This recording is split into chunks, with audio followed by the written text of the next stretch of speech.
You can measure a leader by one simple question. Who do they become when the room is watching? The applause echoed through the glass-walled auditorium of Hayes Dynamics, one of the fastest-growing technology companies in America, where polished marble floors reflected the glow of enormous LED screens, and every seat was filled with employees eager to celebrate another record-breaking quarter. Cameras waited near the stage. Investors filled the front rows. Reporters whispered as they adjusted their notebooks. At exactly 9 o'clock, CEO Victoria Hayes stepped beneath the spotlight with the confidence of someone who had spent years building an empire that everyone admired. Tall, composed, and impeccably dressed in a navy business suit, she welcomed the crowd with the smile that had become the face of countless magazine covers. "Today," she announced, "we celebrate excellence." The audience erupted into applause again. Moments later, a facilities manager hurried toward the front of the room, his expression tense. One of the digital displays beside the stage had suddenly gone dark just minutes before the live product demonstration. "We're bringing in the maintenance contractor," he whispered. Victoria nodded impatiently. "Make it quick." A quiet man carrying a weathered tool bag entered through the side doors. Ethan Brooks offered a polite nod to the staff before kneeling beside the damaged control panel. His faded work shirt bore the logo of a small repair company, and a simple silver wedding band still rested on his finger, although his wife had been gone for years. Most people never noticed details like that. They noticed only the toolbox, the calloused hands, the patchwork boots. Victoria glanced toward him, then back at the growing crowd. "We're waiting because of him?" she asked loudly enough for nearby executives to hear. An uncomfortable silence followed. Ethan continued examining the wiring without looking up. "I'll have it running in just a few minutes, ma'am," he said calmly. Victoria folded her arms. A few minutes can cost this company millions. Several executives exchanged nervous smiles. One chuckled softly, then another joined in. "Maybe next time," Victoria continued with a dry laugh. "We should hire someone who actually belongs in a room like this." More laughter rippled across the auditorium. Ethan slowly stood, meeting her eyes with remarkable calm. There was no anger on his face, no embarrassment, only quiet patience. "I'm sorry for the delay," he replied. "I'll finish as quickly as I can." His voice was steady enough to make the laughter feel strangely hollow. Near the back of the room, a little girl around 10 years old peeked through the partially opened auditorium doors, clutching a paperback novel against her chest. Lily Brooks had come because her father promised they would have breakfast together after his morning service call. She had heard the laughter before she saw him. Her smile faded the moment she recognized her father's worn work shirt beneath the bright stage lights. Ethan noticed her standing there for only a second. He gave the smallest smile, the kind only a daughter could understand, quietly telling her everything would be all right. Then he returned to tightening a single loose connection inside the control panel. Within seconds, the giant display flickered back to life. Bright colors filled the stage once again. The audience applauded the restored screen, never realizing that the quietest man in the room had just become the only person who never needed their approval.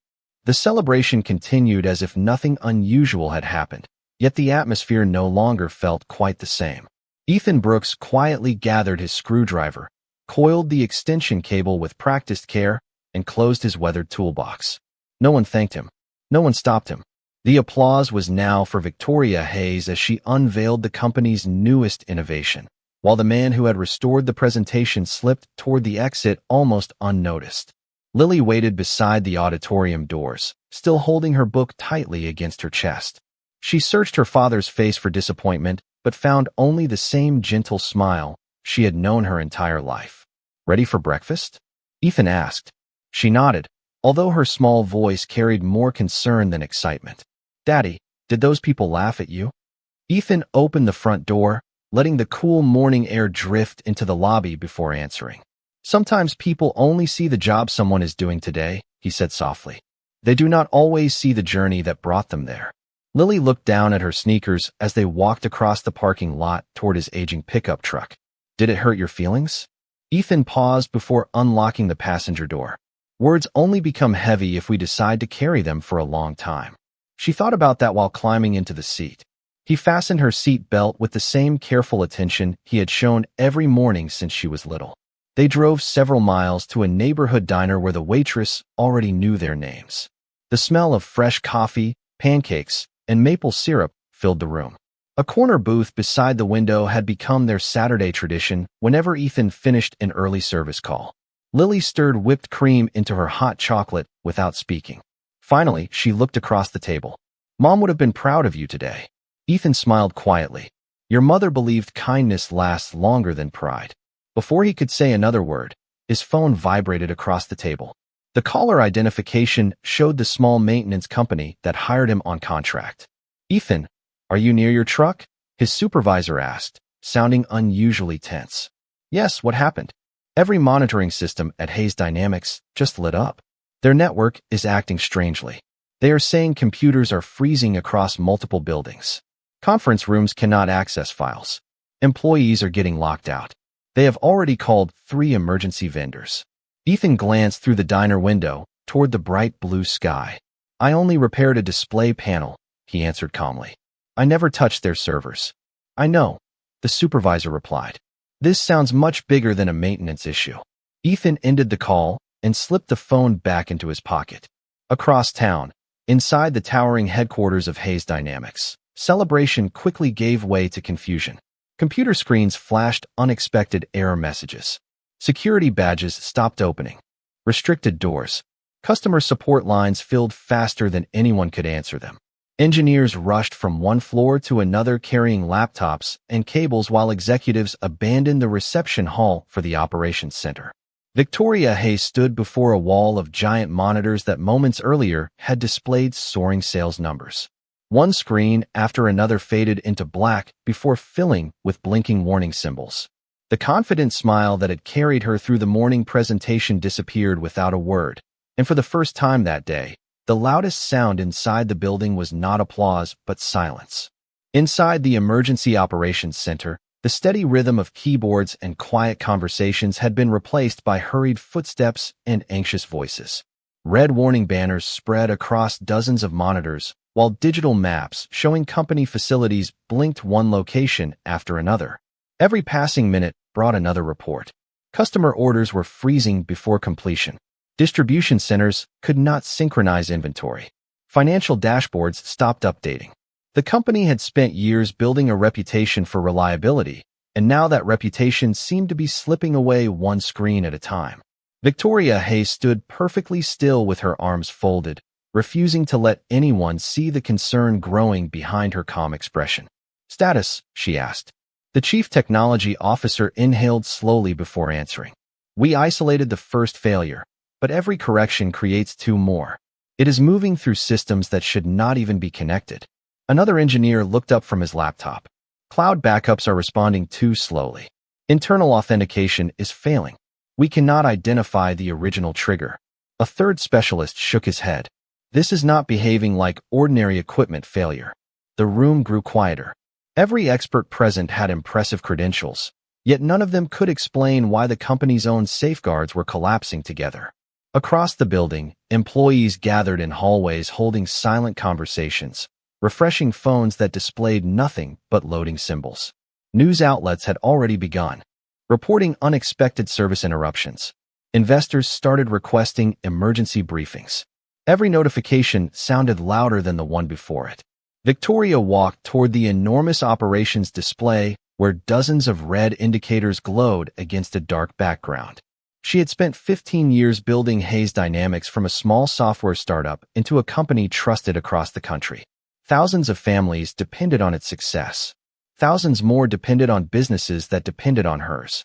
For the first time since becoming chief executive officer, she realized determination alone could not solve every crisis. "Bring in another consulting team," she ordered. "They are already on a flight from Seattle," someone answered. "Call Boston." "Already contacted." "Austin." "On a video conference now." Every solution seemed to arrive one step behind the problem. Near the back of the room, an older systems engineer named Harold Whitman quietly studied a scrolling stream of technical logs.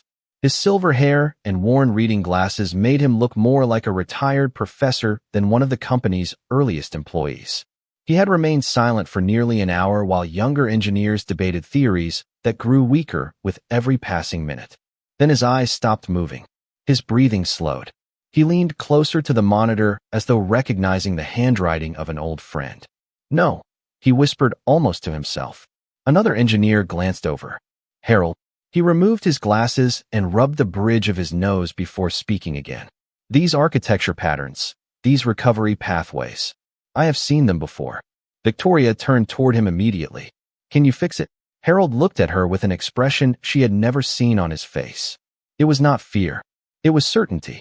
"No," he answered quietly. "But I know the man who can." The room fell silent. Victoria stepped closer. "Who is he?" Harold hesitated for only a heartbeat before saying the name that seemed impossible in that moment. "Ethan Brooks." Several executives exchanged confused looks. One finally laughed nervously. "The maintenance contractor?" Harold slowly shook his head. "No. The man you saw carrying a toolbox this morning is the engineer who designed the original foundation that this entire system still depends on. We are standing inside his work, and without him, I am afraid none of us knows how to save it." Harold Whitman did not raise his voice, yet every person inside the operations center seemed to stop breathing at the same time. The hum of cooling fans became strangely loud beneath the silence. Victoria Hayes stared at him as though she had misunderstood what he had just said. "Explain," she said quietly. Harold folded his glasses and placed them carefully into his shirt pocket before looking around the room. 12 years ago, before this company occupied this headquarters, before the investors, before the magazine covers, there was a small engineering team working out of a converted warehouse on the edge of the city. We had brilliant people. We had ambition. But only one person understood how to build a system that could continue working even when everything around it failed. He paused, remembering. That person was Ethan Brooks. Several younger engineers exchanged puzzled glances. They had studied the company's history during orientation, but his name had never appeared in the presentations. Victoria frowned. If he built the foundation, why is he repairing projectors instead of leading technology companies? Harold lowered his eyes for a moment. Because life does not always reward the people who deserve it most. The room remained silent. When Ethan's wife became seriously ill, he sold nearly everything he owned. Stock options, savings, even his share of the company before it became valuable. He walked away without bitterness because he believed his family mattered more than success. Harold's voice softened. After she passed away, he disappeared from the industry. He devoted himself to raising his little girl. I tried to bring him back several times. He always thanked me and politely declined. Victoria remembered the quiet man standing beneath the bright stage lights only hours earlier. The calm eyes, the patient voice, the apology he had offered after she had embarrassed him in front of hundreds of people. She suddenly realized he had never defended himself because he had never needed to. A legal advisor stepped forward. "Can we still contact him?" Harold nodded once. "If anyone can stabilize the core architecture before permanent damage spreads, it is Ethan." "Then call him." Victoria answered immediately. Harold slowly shook his head. "He rarely answers unknown numbers while he is with his daughter. Family always comes first." Victoria looked toward the dark monitors covering the wall. More warning indicators appeared one after another. Every blinking light represented another customer, another employee, another business depending on Hayes dynamics. She reached for her phone herself. "Find his address." An assistant hesitated. "You are going personally?" Victoria answered without looking away from the screens. "This company exists because of people. If I expect someone to save thousands of jobs, then I can at least knock on his front door." 40 minutes later, her black sedan left the downtown skyline behind and entered a quiet neighborhood lined with maple trees and modest brick homes. Children rode bicycles along cracked sidewalks. Wind chimes swayed gently on front porches. There were no security gates, no private drivers, no photographers waiting outside. Victoria stepped out of the car holding nothing except her phone and the weight of everything she wished she had not said that morning. Across the street, Ethan Brooks was kneeling beside a small flower bed with Lily, patiently helping her plant bright yellow daisies beneath the afternoon sun. They laughed together over soil-covered gardening gloves, completely unaware that the future of a billion-dollar company had just arrived at the end of their driveway. Victoria Hayes remained beside the front gate for several seconds before finding the courage to walk forward. The polished confidence that had impressed boardrooms across the country seemed to disappear beneath the quiet simplicity of Ethan Brooks's small front yard. Lily looked up first and offered a friendly smile to the unexpected visitor. Ethan brushed the soil from his hands, stood slowly, and recognized the woman who had stood beneath the bright auditorium. Lights only hours before. There was no surprise in his expression, only calm curiosity. "Good afternoon," he said gently. Victoria took a slow breath. "May we talk?" Ethan glanced toward Lily. "Would you mind giving Daisy a little more water while I speak with our guest?" The little girl nodded happily and carried the watering can toward the flower bed. Ethan stepped onto the front porch. "How can I help you?" For a brief moment, Victoria struggled to find words. She had negotiated billion-dollar acquisitions without hesitation, yet this conversation felt far more difficult. "Our company is in serious trouble," she admitted. "The system is failing faster than our engineers can understand it." Ethan listened without interrupting. "Harold told me who you are," she continued quietly. "He said you designed the original architecture." Ethan looked toward the neighborhood street where a gentle breeze carried fallen leaves across the pavement. "Harold always gives me too much credit." Victoria slowly shook her head. "He said there is only one person who truly understands how everything fits together." Silence settled between them. The distant laughter of children playing basketball echoed from the next block, while a wind chime softly rang above the porch. Finally, Ethan asked, "How many people work for Hayes Dynamics now?" Victoria answered immediately, "Just over 12,000 employees." "And how many families depend on those paychecks?" She lowered her eyes. "Far more than 12,000. Ethan nodded once. "That is what matters." Victoria hesitated before speaking again. "After the way I treated you this morning, I understand if you refuse." Ethan did not answer right away. Instead, he looked through the front window where framed family photographs rested on a small bookshelf. Every picture included Lily. One older photograph showed his late wife smiling beside them beneath a summer sunset. He quietly smiled at the memory before turning back. "You embarrassed one man," he said calmly. "If the company collapses, thousands of innocent people could suffer. Those are two very different things." Victoria felt the weight of those words settle over her. She had expected anger. She had prepared herself for rejection. She had never imagined grace. "Does that mean you will help us?" Ethan glanced at his watch. "Lily has her school music rehearsal at 6 o'clock. I promised I would be there." Victoria nodded quickly. "We will have you home before then." Ethan smiled politely. "I was not negotiating." The words were gentle, but they carried quiet conviction. "A promise to my daughter comes before every business meeting." Victoria swallowed hard and answered with complete sincerity. "Then we will work around your schedule." Ethan stepped back inside for a moment and returned carrying the same weathered toolbox from earlier that morning. Lily ran over and hugged him tightly. "Will you still make it to rehearsal?" she asked. Ethan knelt beside her and smiled. "I gave you my word." As he walked toward Victoria's waiting car, he carried nothing except an old toolbox, a peaceful heart, and a promise that mattered more to him than saving an empire. The drive back to Hayes Dynamics passed in almost complete silence. Victoria Hayes kept both hands on the steering wheel while Ethan Brooks sat beside her with his weathered toolbox resting on his knees, watching neighborhoods give way to highways and highways give way to the glass towers of downtown. He never asked how much money the company was losing. He never asked what they would pay him. His first question came only after the headquarters appeared on the horizon. "Has anyone shut down the automated recovery cycle?" Victoria glanced toward him. "Our engineers were afraid that would make things worse." Ethan nodded thoughtfully. "Sometimes the system is not failing because it is weak. Sometimes it is failing because it is trying too hard to save itself." Those quiet words lingered in the car long after he spoke them. When they entered the operations center, conversation stopped almost instantly. Engineers who had spent the entire afternoon searching for answers turned toward the man carrying the faded toolbox.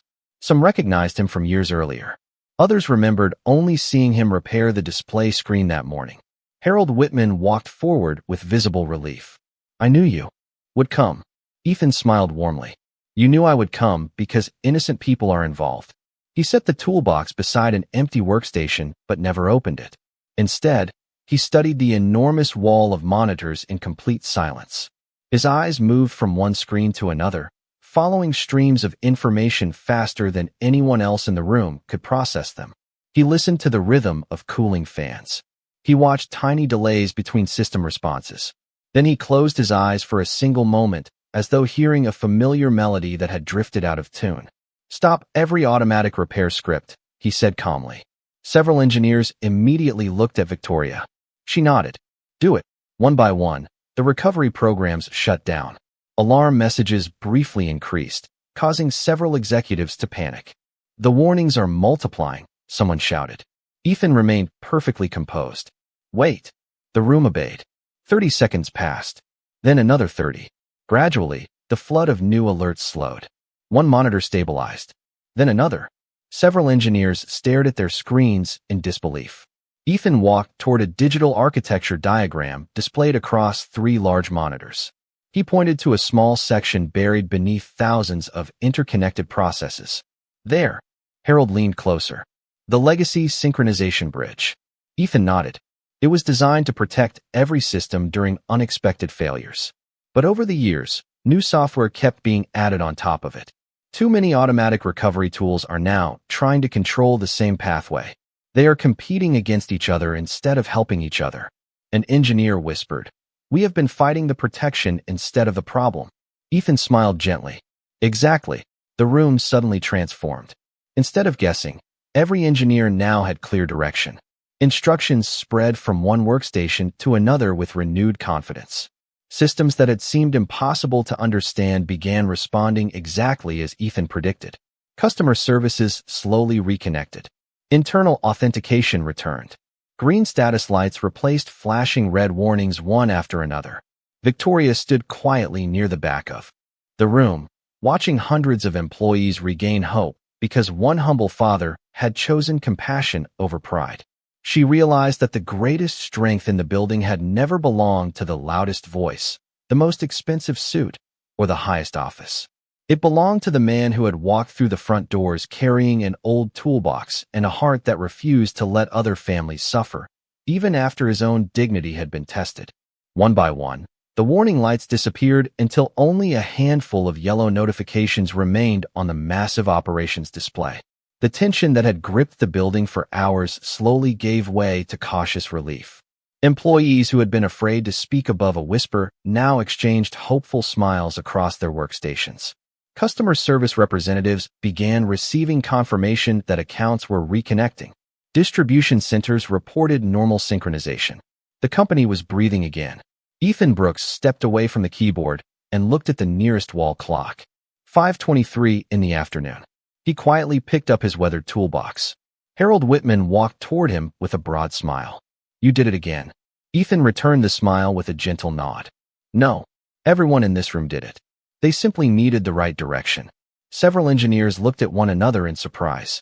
None of them had expected the man who solved the crisis to share the credit so freely. One younger software architect approached cautiously. "Sir, I studied this system for 3 years, and I never understood why those recovery pathways existed. They seemed overly complicated." Ethan rested one hand on the back of a chair. "They were never designed for perfect days. They were built for difficult ones. Good systems are like good people. Their true purpose only becomes visible when everything around them starts falling apart." The young engineer quietly repeated those words as though trying to remember every syllable. Nearby, another employee had begun searching through archived company records after hearing Harold's story. Within minutes, she found photographs stored deep inside the corporate history database. One image showed a much younger Ethan standing beside Harold inside a small warehouse surrounded by whiteboards filled with handwritten diagrams. Another showed him receiving an innovation award during the company's earliest years. The photographs quickly spread from one computer screen to another. Conversations became whispers. "That is him. He helped build this place. Why did nobody tell us?" Harold answered the question before anyone asked it aloud. Because he never asked anyone to remember. Victoria Hayes stood quietly watching the images appear across the room. Every new photograph revealed another piece of the man she thought she had judged correctly that morning. She saw a gifted engineer, a respected mentor, and a quiet pioneer whose fingerprints still rested beneath every layer of the company she now led. Yet the greatest surprise was not his brilliance. It was his complete absence of resentment. Ethan closed the toolbox and looked toward Victoria. The remaining updates can finish automatically. Harold knows exactly what to monitor over the next few hours. She stepped closer. There has to be something we can do for you. Ethan glanced at the clock once more. 5:27.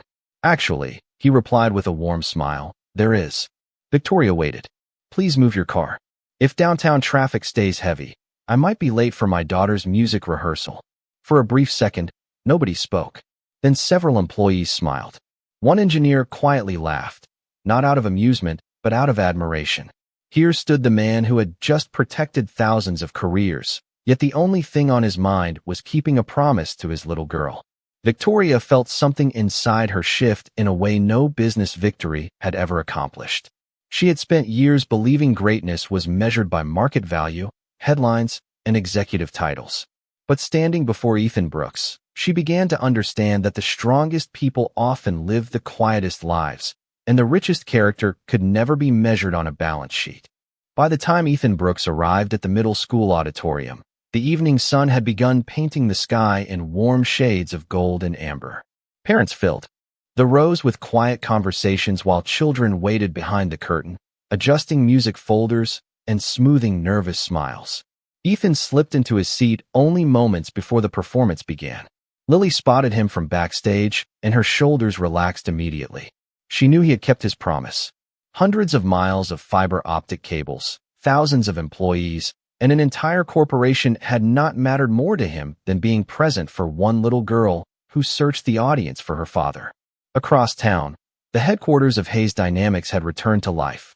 Green status indicators covered the operations wall. Customer services had fully recovered. Financial analysts reported that investor confidence was stabilizing.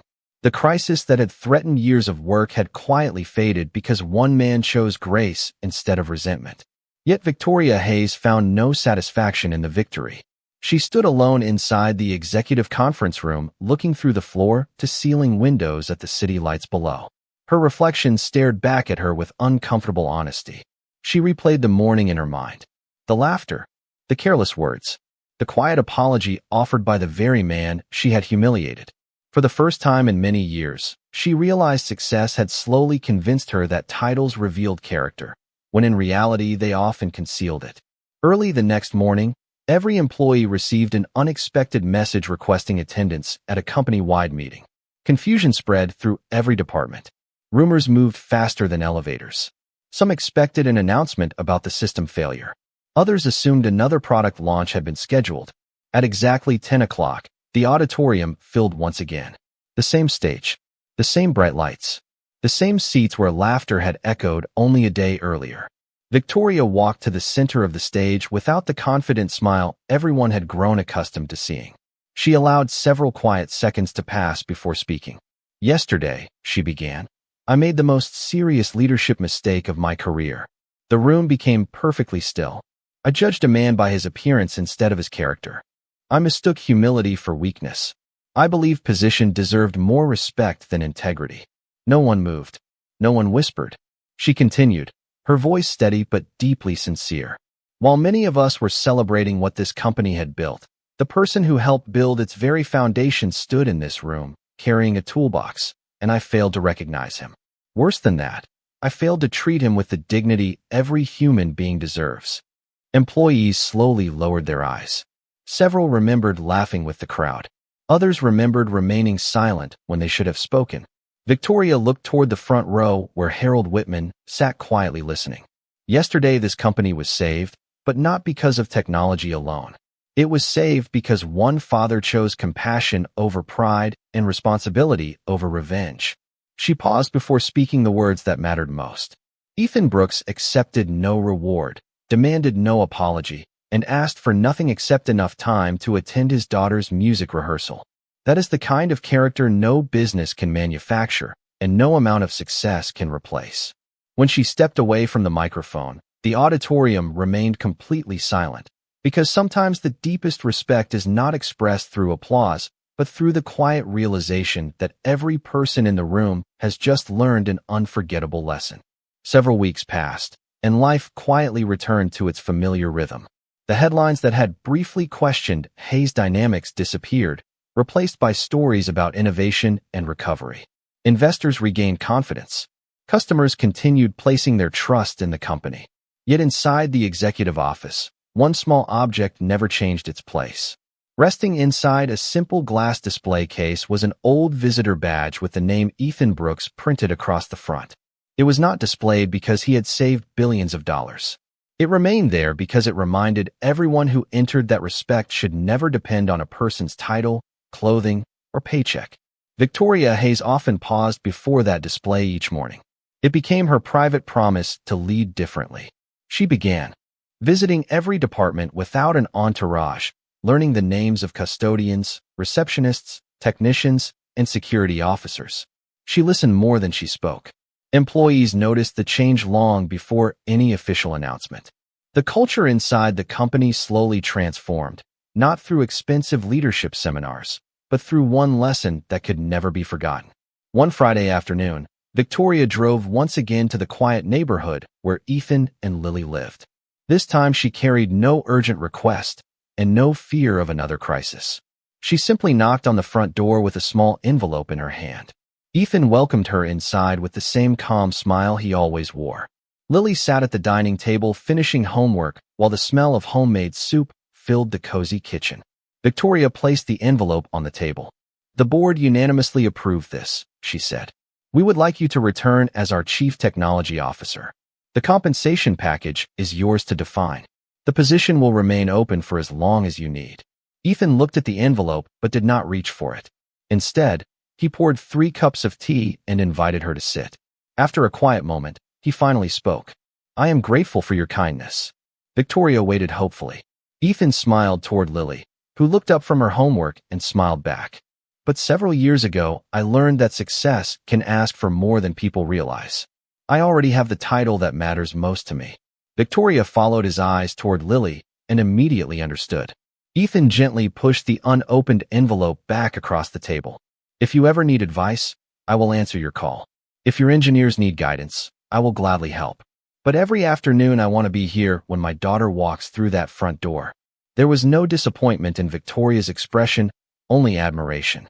As she prepared to leave, Lily walked outside carrying a small pot filled with bright yellow daisies. "These are for your office," she said shyly. "Dad says flowers remind people that growing takes patience." Victoria accepted the gift with genuine gratitude. Months later, those same daisies rested on the windowsill, beside Ethan's old visitor badge, quietly blooming through every season. Employees often asked why the flowers were never replaced with something more expensive. Victoria always gave the same answer: "Because they remind us what real success looks like." And somewhere across town, as the evening sun settled over a modest front porch, Ethan Brooks laughed with his daughter while watering another row of flowers. He had never become the richest man in the city. He had never returned to the corner office that could easily have been his. Yet in choosing dignity over pride, grace over resentment, and family over recognition, he had built something even greater than a company. He had built a life that no fortune could ever equal, and in the quiet that followed, everyone who truly understood the story realized that was the greatest victory of all.